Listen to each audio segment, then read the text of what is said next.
चण्डी भवद्बहुलडिण्डीरजृम्भण सुचण्डीकृतो दधिमहा काण्डातिचित्रगति शौण्डाद्यहैमरद भाण्डा प्रमेयचरित चण्डाश्वकण्ठमद शुण्डालदुर्हृदय गण्डाभिखण्डकरदोष चण्डामरेश हयतुण्डाकृते दृशमखण्डामलं प्रदिश मे।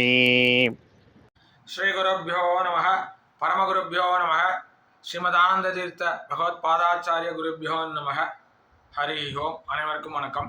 சேலம் பாலாஜி அப்படிங்கிற இந்த யூடியூப் சேனலுடைய யாகங்களை மீண்டும் சந்திப்பதில் நான் பெருமகிழ்ச்சி அடைகிறேன்.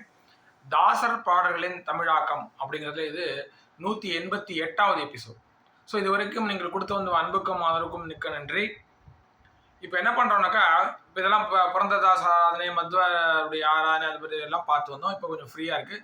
இப்போ நம்ம என்ன பண்ணியிருக்கோம்னாக்கா, ஒரு வாதிராஜ தீர்த்தர் இயற்றிய ஒரு பாடலை எடுத்துகிட்டு இருக்கோம். சிம்பிளாக ஒரு வைராகிய பாடல், வாதிராஜ தீர்த்தர் இயற்றிய ஒரு வைராகிய பாடல், அதை தான் எடுத்துகிட்டு இருக்கோம். ஒரு சிம்பிளான பாட்டு தான் இது. ஆவரீதி இந்த நீ என்ன சலகுவி ஸ்ரீவிபு அயவதனா அப்படிங்கிற ஒரு பாடலை தான் எடுத்துகிட்டு இருக்கோம். இந்த பாடலை எழுதிய வாதிராஜரை பற்றி நான் நிறைய சொல்லியிருக்கிறேன் இல்லையா? அதை நிறைய முறை சொல்லியிருக்கிறோம். பட் இருந்தாலும் ஒரு 4-5 வார்த்தைகள் சொல்லிவிட்டு இந்த பாடலுக்கு போகலாம் அப்படின்னு பார்க்குறேன். இவருடைய காலம்னு பார்த்தீங்கன்னா 1480 1600 வரை. அதாவது இந்த ஆயுர்வேத சாஸ்திரம் என்ன சொல்றாங்கன்னா, ஒரு மனிதனுடைய முழுமையான ஆயுள் 120 வருடங்கள்னு சொல்லுது. அதுபோல முழுமையான 120 வருடங்கள் வாழ்ந்த மகான் தான் நம்ம வாதிராஜர். அப்பவும் இவர் ஜீவசமாதி அடைகிறார்னு தான் சொல்லணும். ஸோ 120 ஆண்டு காலங்கள் ஆரோக்கியமாக வாழ்ந்த மனிதர். இந்தியா முழுவதும் பிரயாணம் செய்தவர்.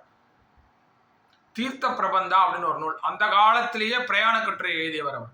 தீர்த்த பிரபந்தம்னு ஒரு நூல், கிட்டத்தட்ட எல்லா கஷேத்திரங்களுக்கும் கஷேத்திரங்களுக்கும் சென்று அதை பிரிக்கிறார்.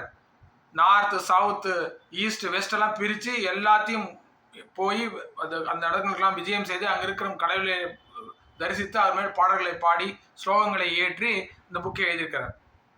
தீர்த்த பிரபந்தம்னு பேர் அந்த நூல். ஸோ அது இல்லாமல் நிறைய எழுதியிருக்கார் அவர். அவர் கன்னடத்திலையும் நல்ல வல்லமை பெற்றவர், சமஸ்கிருதத்திலையும் வல்லமை பெற்றவர், துளுவிலும் ஒரு நல்ல வல்லமை பெற்றவர். அதனால துளுவில் கூட நிறைய பாட்டு எழுதியிருக்கார் அவர். அதே மாதிரி தாச சாகித்யம் எடுத்தீங்கன்னா அதுலேயும் முன்னாடி நிற்கிறார் இல்லையா? ஹயவதனா அப்படிங்கிற ஒரு அங்கிதத்துடன் நிறைய கன்னட பாடல்களை ஏற்றியிருக்கிறார். அதே மாதிரி வடமொழியிலே நிறைய கிரந்தங்களை ஏற்றிருக்கிறார். எக்கச்சக்க கிரந்தங்களை எழுதியிருக்கிறார் அவர். அதில் யுக்தி மல்லிகா ரொம்ப ஃபேமஸ்ஸு. அதே மாதிரி பார்த்தீங்கன்னாக்கா ருக்மிணீஷ விஜயம் கிட்டத்தட்ட பயங்கர இதில் ரொம்ப சிறப்பு பெற்ற ஒரு நூல். அது குறுகிய காலத்தில் எழுதப்பட்ட ஒரு மிக சிறப்பான நூல் அப்படின்றாங்க அது. அதே மாதிரி இப்போ நம்முடைய மத்வர்கள் வீட்டில் நடக்கக்கூடிய எல்லா கல்யாணங்களிலும் பார்த்தீங்கன்னாக்கா லக்ஷ்மி சோபானா இருக்கும், அதை இயற்றியவர் இவர் தான். ஸோ இது மாதிரி நிறைய பண்ணியிருக்காரு இவர். நிறைய அற்புதங்கள் வாழ்க்கையிலே நிறுத்தியிருக்கிறார். அதாவது சோதய மடத்தை சேர்ந்தவர் இவர். அதாவது அப்போ பரியாயம்லாம் எவரி 2 மாதம் இருந்தது. ஒரு 2 மாதத்துக்கும் வேற வேற எதிகள் இதில் உடுப்பியில் பூஜை செய்வார்கள். அதை மாற்றி 2 வருடங்களாக மாற்றி சீரமைத்து கொடுத்தவர் நம்முடைய வாதிராஜர். ஸோ இவர் இவருடைய ஆசிரம குருன்னு பார்த்தீங்கன்னா வாகீஷ தீர்த்தரு.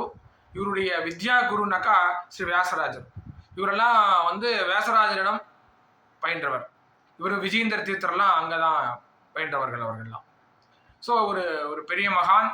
இன்னும் சில பேர் சொல்லிக்கிறாங்க இவர் தான் பாவி சமீரா அடுத்த வாயுதேவராக போகிறவர் அப்படின்னு சொல்லிக்கிறாங்க. ஸோ அவர் இயற்றிய ஒரு பாடலை தான் நாம் இப்போ எடுத்துக்கிட்டு இருக்கோம்.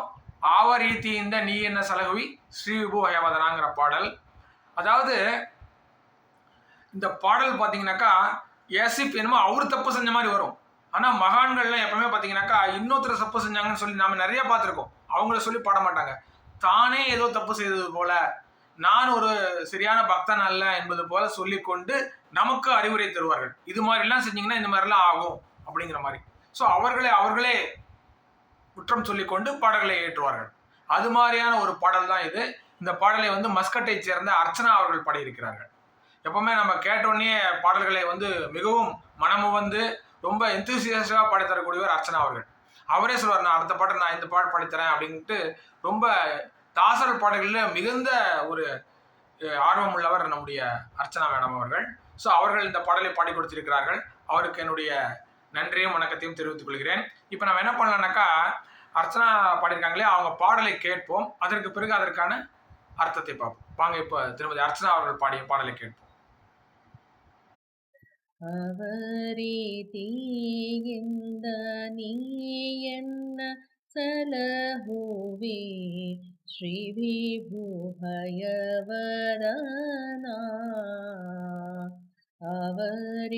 ಅವರೀತಿಯಿಂದ ನೀಯನ್ನ ಸಲಹುವೆ ಶ್ರೀ ವಿಭುಭಯವದನ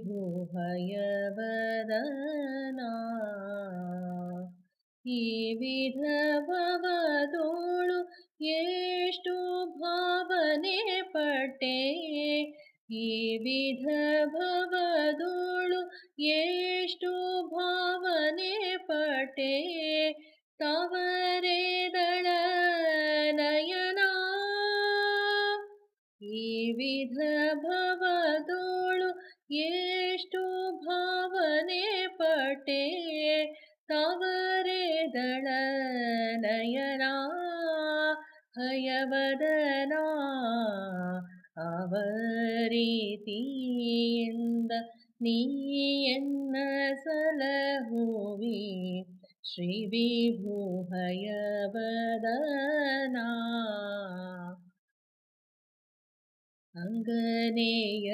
ಅಂಗನೆಯರಲ್ಲಿ ಅಧಿಕ ಮೋಹದಿಂದ ಅಂಗಶೃಂಗಾರವ ಮಾಡಿ ಮಂಗಳಾಂಗನೆ ನಿನ್ನ ಮಹಿಮೆಯ ಪೊಗಳದೆ ಮಂಗಳಾಂಗನೆ ನಿನ್ನ ಮಹಿಮೆಯ ಪೊಗಳದೆ ಬಂಗಕ್ಕೆ ಒಳಗಾದೆನೋ ಮಂಗಳಾಂಗನೆ ನಿನ್ನ ಮಹಿಮೆಯ ಪೊಗಳದೆ ಬಂಗಕ್ಕೆ ಒಳಗಾದೆನೋ ಹಯವದನ ರೀತಿಯಿಂದ ನೀಯನ್ನ ಸಲಹುವೆ ಶ್ರೀ ವಿಭುಹಯವದನ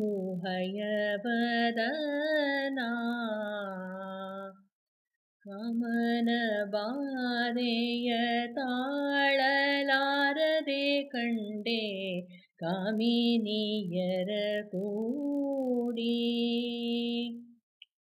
ನೇಮ ನಿಷ್ಠೆಯಿಂದ ನಾನಿನ್ನ ಭಜಿಸದೆ ನೇಮ ನಿಷ್ಠೆಯಿಂದ ನಾನಿನ್ನ ಭಜಿಸದೆ ಪಮರನಾದೆನೋ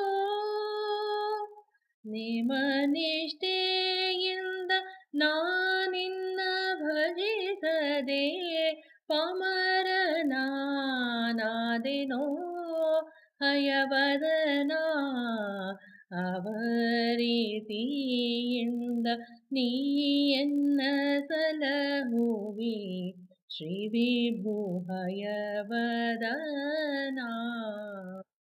ಹೀನ ಗುಣಗಳನ್ನೆಲ್ಲ ಹಯಮುಖ ದೇವನೇ ನೀಯೆಣಿಸದೆ ಕಾಯೋ ಹೀನ ಗುಣಗಳನ್ನೆಲ್ಲ ಹಯಮುಖ ದೇವನೇ ನೀಯೆಣಿಸದೆ ಕಾಯೋ ಜ್ಞಾನಿಗಳ ರಸನೆ ದಯವಿಟ್ಟು ನೀಯನ್ನ ಜ್ಞಾನಿಗಳ ರಸನೆ ದಯವಿಟ್ಟು ನೀಯನ್ನ ಧ್ಯಾನಿಸುವಂತೆ ಮಾಡೋ ಜ್ಞಾನಿಗಳ ರಸನೆ ದಯವಿಟ್ಟು ನೀಯನ್ನ ಧ್ಯಾನಿಸುವಂತೆ ಮಾಡೋ ಹಯವದನ ಅವರೀತಿಯಿಂದ ನೀಯನ್ನ ಸಲಹುವಿ ಶ್ರೀ ವಿಭುಹಯವದನ ಈ ವಿಧ ಭವದೋಳು ಎಷ್ಟು ಭಾವ ಪಟೆ ತವರೆ ದಳ ನಯನ ಹಯವದನ ಅವರೀತಿಯಿಂದ ನೀಯನ್ನ ಸಲಹುವೆ ಶ್ರೀ ವಿಭು ಹಯವದನ ಶ್ರೀ ವಿಭು ಹಯವದನ. திருமதி அர்ச்சனா அவர்கள் இந்த பாடலை எப்பொழுதும் போக மிக நன்றாக பாடியிருந்தார்கள். இந்த பாட்டில் பார்த்தீங்கன்னாக்கா சில வரிகள்லாம் வேற இடத்துல வேற மாதிரி பாடம் இருக்கு, சில இடத்துல இவர் பாடின மாதிரி இருக்கு. நான் என்ன பண்ணிட்டேன்னாக்கா இவர் எப்படி பாடியிருக்கிறாரோ அது மாதிரி மாற்றிக்கொண்டு விட்டேன். சில புக்லாம் வேற மாதிரி இருக்கு, கொஞ்சம் சின்ன சின்ன மாற்றங்கள்லாம் இருக்கு. ஸோ நீங்க பார்க்குற புக்ல சிறிது மாற்றங்கள் இருக்கலாம். ஏன்னா யாரோடது அத்தன்டிகேஷன் யாருக்கும் தெரியாது, அத்தன்டிகேட்டட் வெர்ஷன் எதுன்னு யாருக்குமே தெரியாது. ஸோ நான் என்ன எடுத்துட்டு இருக்கேன்னா இந்த வருஷம் இவர் என்ன பாடியிருக்கிறாரோ அந்த வருஷனே அப்படியே எடுத்துக்கொண்டிருக்கிறேன். ஸோ இப்போ வாங்க நம்ம பல்லவிக்கு போவோம். ஆவரீதி இந்த நீ என்ன சலகுவி ஸ்ரீ விபு ஹயவதனா. எந்த விதத்தில் என்னை நீ காப்பாற்றப் போகிறாய் அப்பா, எந்த விதத்தில் எனக்கு நீ அருள் புரிய போகிறாய். ஸ்ரீ விபு ஹயவதனா, என்னுடைய இஷ்ட தெய்வமான ஹயவதனனே, ஹயக்ரீவனே தான் ஹயவதனான்னு சொல்றாங்க. ஹயக்ரீவ பெருமாளே, நான் என்ன பண்றேங்க, ஈவித பவதಳು ಎಷ್ಟು ಪವನ ಪಟ್ಟೆ தாவரதள நயன ஹயவதனா. தாமரை இதழ் போன்ற அழகான கண்களை உடைய என்னுடைய இஷ்ட தெய்வமான ஹயவதனனே, ஹயக்ரீவனே, இந்த உலகத்திலே நீ எத்தகைய கஷ்டங்களை பட்டிருக்கிறேன், இன்னைக்கு நீ எப்படி அருள் புரிய போகிறாய் அப்படின்னு கேட்குறாரு. அதுதான் இந்த பல்லவியோட அர்த்தம். இப்போ பாட்டுடைய முதல் சரணத்துக்கு போவோம். ಅಂಗನೆಯರಲ್ಲಿ ಅಧಿಕ ಮೋಹದಿಂದ ಅಂಗ ಶೃಂಗಾರವ ಮಾಡಿ ಮಂಗಳಾಂಗನೆ ನಿನ್ನ ಮಹಿಮೆಯ ಪೊಗಳದೆ பங்கಕ್ಕೆ ಒಳಗಾದೆನೋ ஹயவதனா அப்படின்றாரு. நான் என்ன பண்ணிட்டேன், இந்த மகளிர் மேல் இருக்கிற ஒரு மோகத்தால், ஏன்னா எனக்கு இந்த பெண்கள் மேல் இருந்த ஒரு மோகத்தால் நான் என்ன செய்தேன்னாக்கா என்னை நானே என்னுடைய உடலை சிங்காரித்து கொண்டு எப்பொழுதுமே அதன் பின்னாலேயே திரிந்து கொண்டு எப்பவுமே அந்த ஒரு மோகத்திலேயே இருந்து விட்டு மங்களாங்கனான உன்னுடைய மகிமை இருக்கிறது இல்லையா, அதை நான் புகழாமல் என்ன ஆயிட்டேன், இப்போ அவமானத்திற்கு ஆளாயிருக்கிறேன்.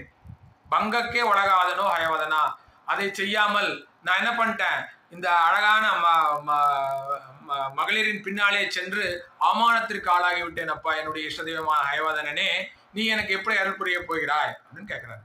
அதுதான் இந்த ஒரு சரணத்துடைய அர்த்தம். இப்போ பாட்டுடைய அடுத்த சரணத்துக்கு போவோம்.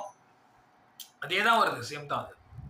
ಕಾಮನ ಬಾಧೆಯ ತಾಳಲಾರದೆ ಕಂಡ ಕಾಮನೀರನ ಕೂಡಿ ನೇಮನಿಷ್ಠೆಯಿಂದ ನಾನಿನ್ನ ಭಜಿಸದೆ பாமரனாதனோ ஹயவதனா அப்படின்றார். அதாவது என்னுடைய இந்த காம இச்சையை என்னால் என்ன சொல்ல பொறுத்து கொள்ள முடியாமல் என்ன பண்ணிட்டேன், கண்ட மகளிருடனெல்லாம் சென்று இருந்து விட்டு வந்து விட்டேன். உன்னை என்ன சொல்ல, நேமனிஷ்டி இந்த ஒரு நேமனிஷ்டியுடன் நான் உன்னை பஜிக்கவில்லை, உன்னை பூஜிக்கவில்லை, பூஜிக்காத ஒரு பாமரனாகி விட்டேன் நான். ஹயவதனனே, என்னுடைய இஷ்டதெய்வம் ஹயவதனே, நீ என்னை எவ்வாறு அருள்பாலிக்க போகிறாய் அப்படின்னு கேட்க. ஒரு சின்ன பாடல் தான் இதுதான். இந்த பாட்டில் வெறும் இதுதான் வைராகிய பாடல் தான் இது. இப்போ பாடலுடைய கடைசி சரணம். இதுல எல்லாத்துலயும் ஹயவதனம் வந்துருச்சு. ஆக்சுவலாக நார்மலாக ஒரு அங்கிதம்னா லாஸ்ட்ல தான் வரும். பட் இவர் இறைவனை வேண்டி விரும்பி வணங்குகிறார். ஒவ்வொருத்தருமே அவரை வந்து அட்ரஸ் பண்றார். ஹீன குணகளெல்லாம் ஹயமுக தேவனே நீ எனிசதே காயோ. என்னுடைய இந்த மட்டமான குணங்கள் இருக்கிறது இல்லையா, நான் இப்போ தான் சொன்னேன் இல்லையா, இந்த மாதிரி மட்டமான குணங்கள் இருக்கு இல்லையா, தயவு செய்து இதெல்லாம் பெருசுப்படுத்தாத. நான் ஏதோ தெரியாம பண்ணிட்டேன், ஒரு பாமரனாக நான் இதை செய்து விட்டேன், இதை நீ பெரிதுபடுத்தாமல் ஹயமுக தேவனே, என்ன என்னுடைய ஹயக்ரீவனே, என்னுடைய இஷ்டதெய்வமான ஹயவதனனே, நீ அதை பெரிதுபடுத்தாமல் என்னை காப்பாயாக. நீ எரிசதே காயோ ஞானிகள் அரசனே, ஞானிகளுக்கெல்லாம் அரசனாக திகழ்ந்து கொண்டிருக்கின்ற என்னுடைய இஷ்டதெய்வமான ஹயவதனனே, தயவிட்டு நீ என்ன தானிசுவந்தே மாடோ. உன்னை தானிக்குமாறு அந்த கண்டதாவெல்லாம் விட்டுட்டு, இந்த கண்டதெல்லாம் பண்ணிட்டு இருந்தாலே அதெல்லாம் நான் மறந்து விட்டு உன்னையே தியானிப்பவனாக என்னை செய்துவிடப்பா, என் இஷ்டதெய்வமான ஹயவதனனே. தயவிட்டு தயவு செய்து தியானிசுவந்தே, என்னை உன்னை தியானிப்பவனாக, எப்பொழுதுமே உன்னையே நினைத்து தியானம் செய்வனாக செய்துவிடப்பா, என் இஷ்டதெய்வமான ஹயவதனனே அப்படின்னு சொல்லி இந்த பாடலை முடிக்கிறார். ஸோ நாம் இந்த தடவை என்ன பண்ணியிருக்கோம், சிம்பிளான ஒரு பாட்டு, ஒரு வைராகிய பாடல் நம்முடைய வாதிராஜ தீர்த்தர் எழுதியது, அதை கேட்டோம். இந்த பாடலை நாமும் பாடி ஹயவதனின் அருளை பெறுவாவாக என்று கூறி நான் இந்த எபிசோடை இத்துடன் முடித்துக் கொள்கிறேன். உங்களிடமிருந்து நன்றி கூறி விடைபெறுவது உங்கள் சேலம் பாலாஜி. நன்றி, வணக்கம். சரணமந்தாய் நமः.